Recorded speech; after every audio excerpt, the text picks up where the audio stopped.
कई बार आपके पास में भी ये प्रश्न आपके मन में आया होगा, जितने लोग कथा को सुन रहे हैं पूरे देश विदेश में बैठकर, आपकी भी चित्तवृत्ति में आया होगा कि हम ब्राह्मण को भोजन करा रहे हैं, तो जितना ब्राह्मण ने भोजन करा क्या हमारे दादाजी को मिला उतना कि उतना ही मिला, कि कम मिला कि ज्यादा मिला, कितना परसेंट मिला, कितना प्रतिशत मिला।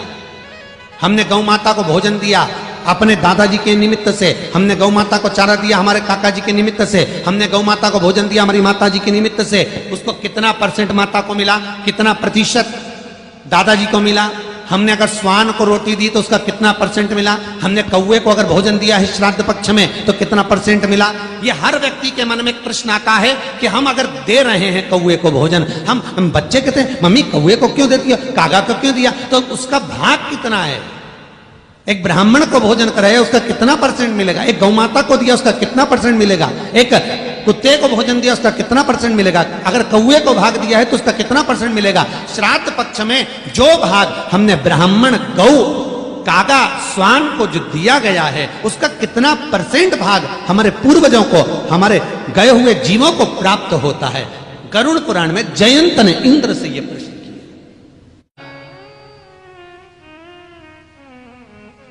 क्या इसका फल जीवात्मा को मिलता है। तो गरुड़ पुराण 9वां अंश उठाइए, उसमें लिखा है ब्राह्मण, संत, साधु, सन्यासी, तपस्वी, साधक, उपासक आपके दरवाजे आकर अगर भिक्षा मांग कर लेकर जाएगा उसका फल आपके पूर्वजों को मिलेगा। पर तिथि वाले दिन आप थाली लगाकर सीधा किसी की यहां पहुंचा रहे हो उसका फल खाते में नहीं है। क्यों नहीं है? क्योंकि जिस अग्नि में भोजन पकेगा वो अग्नि उसके घर में जलेगी। अगर श्राद्ध पक्ष में जो भोजन बनता है उसकी अग्नि घर के अंदर रसोई घर में जलना चाहिए, तो उसका फल हजारों लाखों गुना प्राप्त होता है। हजारों लाख,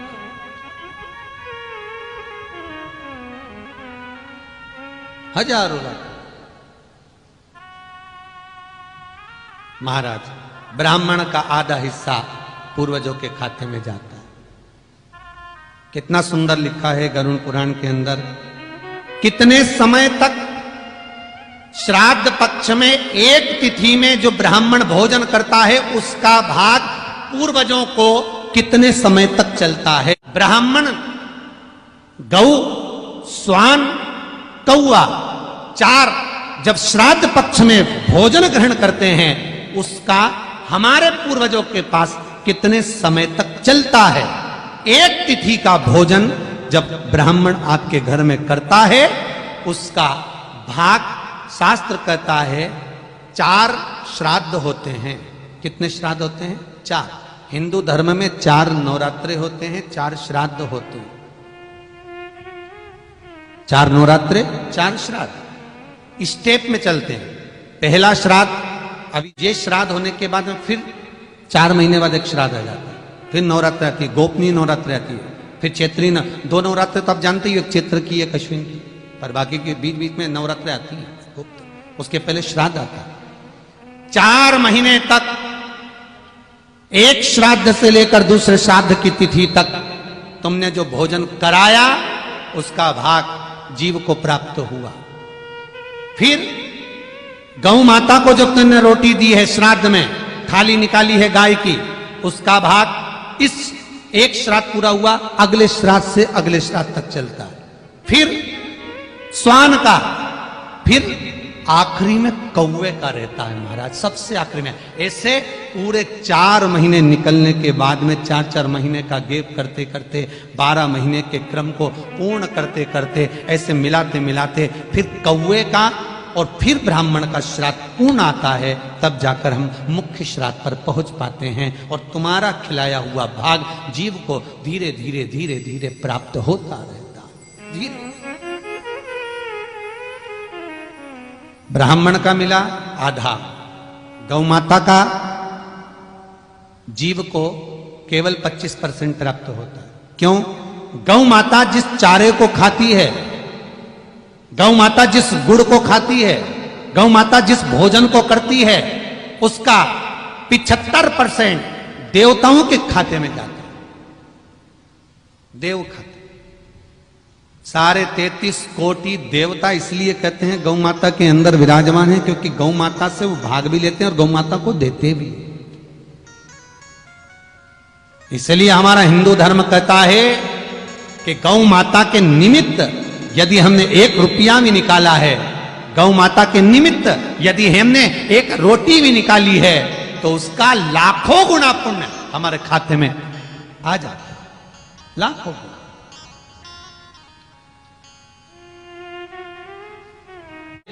इंद्रदेव से व्याख्यान सुनते हैं परसेंट का। फिर आया स्वान का, तो महाराज स्वान को हम जो भाग प्रदान करते हैं उसका मात्र 25% स्वान अपने लिए रखता है, 75% पूर्वजों को दान दे देता है, पितृपक्ष। कौए का भाग, कौए का जो भाग है महाराज, कौआ दुनिया में केवल एक ही पक्षी ऐसा है,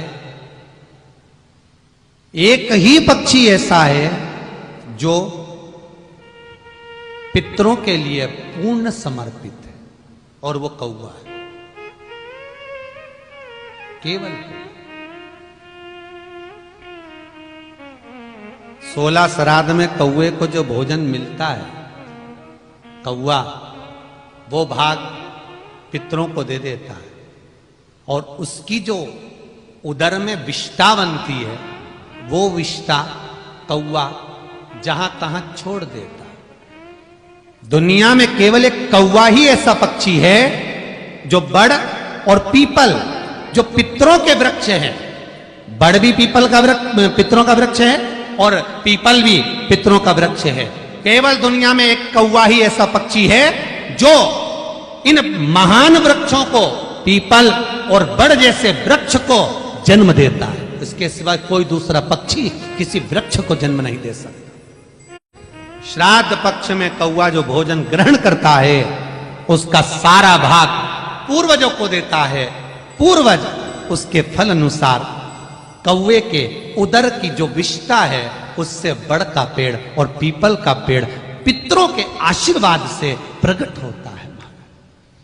पीपल और बड़ का पेड़ दीवाल पर कब लगता है, उसका व्याख्यान स्कंद पुराण में वर्णन किया गया कि घर के दीवाल में, घर की छत पर, घर की बाउंड्री पर पीपल और बड़ का पेड़ किसके यहां निकलता है, तो स्कंद पुराण कहती है, स्वयं वेद व्यास जी वर्णन करते हैं, महाराज जिसके घर में कौए का भोजन, कागा का भोजन देना बंद कर दिया जाता है, उसके घर में पीपल और बड़ का पेड़ भूमि पर, दीवाल पर उत्पन्न होना प्रारंभ हो जाता है। क्यों? क्योंकि वो पितरों की याद दिलाता है कि तुम्हारे पूर्वज भूखे हैं, उनका भाग दीजिए। तुम्हारे पूर्वज जल भाग मांग रहे हैं, तुम्हारे पूर्वज अन्न भाग मांग रहे हैं, उसका भाग दीजिए। लोग पीपल को तो उखाड़ कर फेंक देते हैं, लोग बड़ का पेड़ तो दीवार में से उखाड़ देते हैं, पर ये नहीं पूछते पंडित जी से कि लगा क्यों, किसने लगाया, पानी तक नहीं दिया, दीवार पे कहां से आ गया, हमने तो रेत छनवा के प्लास्टर करवाया था, हमने तो आगे रहकर मकान बनवाया था, फिर कहां से आया। उसका कारण केवल इतना सा है कि पूर्वज आकर तुमसे भाग मांग रहे हैं। पूर्वज भाग, आप 25 बार उखाड़ दो, वो 25 बार लगेगा। आप 50 बार उखाड़ो, 50 बार उखाड़िए, कितनी बार उखाड़ोगे उसको, फिर लग जाएगा। क्योंकि पूर्वज भाग मांग रहे हैं, उस भाग को देना है, उस भाग को प्रदान करना।